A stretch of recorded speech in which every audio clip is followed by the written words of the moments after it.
ये नवरात्रि में देवी का पूजन, तो देवी तुम्हारी माँ देवी नहीं है क्या? क्यों? माँ से बड़ी कोई देवी है? इसलिए अपनी माँ।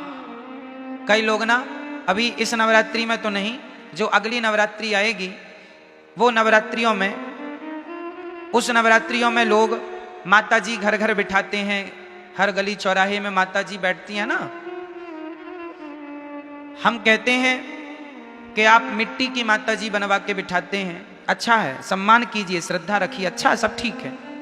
पर वो माता जो मिट्टी की बनी है, उन माता में श्रद्धा तो रखिए, पर उनसे ज्यादा उस माता में श्रद्धा रखिए जो परमात्मा ने बनाई है, जिसे आप अपनी माँ कह के बुलाते हैं, माता। उसका तो असली नाम माता ही है, माँ है। विडंबना तो ये है कि आज लोग मंदिरों में जाके माता जी को तो जल चढ़ाते हैं, माता जी की जय जयकार करते हैं, पर खुद की माता जी भूखी मर रही हैं, खुद की जन्म देने वाली माता प्यासी मर रही है, और आप जय माता दी के नारे लगा रहे हैं। इससे फायदा क्या है ये बताइए? कई लोग ना बड़ी होड़ करते हैं, खासकर नवरात्रियों में।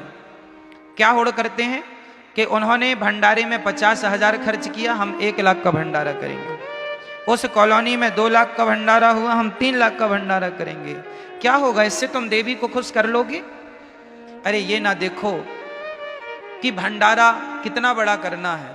ठीक है, जरूरतमंदों को भोजन कराना जरूरी है, ठीक है, कराना चाहिए, अन्नदान श्रेष्ठ दान है।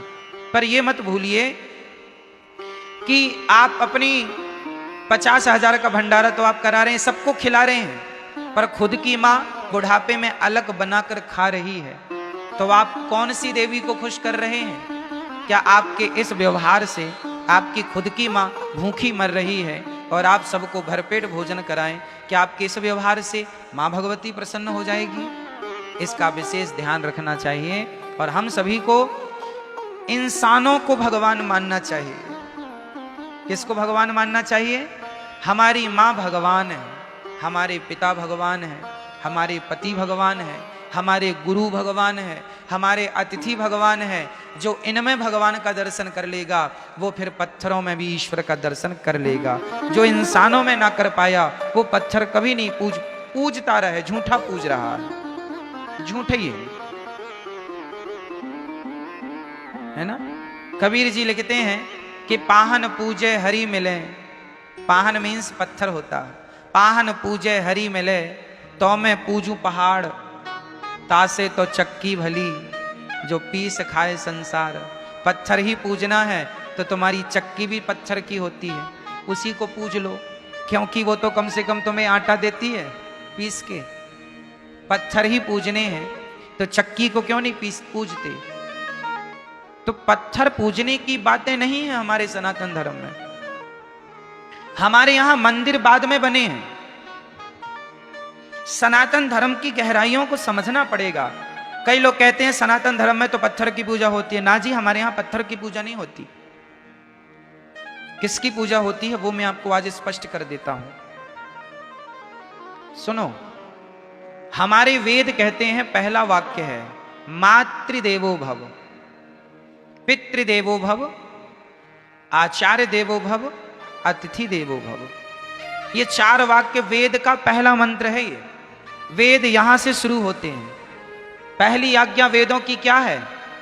मातृदेवो भव, मां को भगवान मानकर सेवा करो, ये वेदों की पहली आज्ञा है।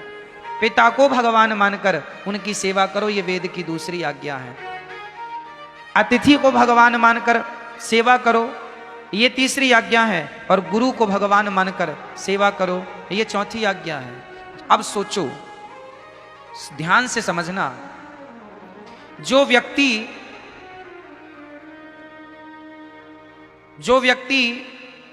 पहाड़े में काखा गाघा को समझ लेगा, भाई अखबार में भी काखा गाघा ही लिखा है, पर अखबार के काखा गाघा को समझने के लिए पहले आपको कौन सा काखा गाघा पढ़ना पड़ेगा?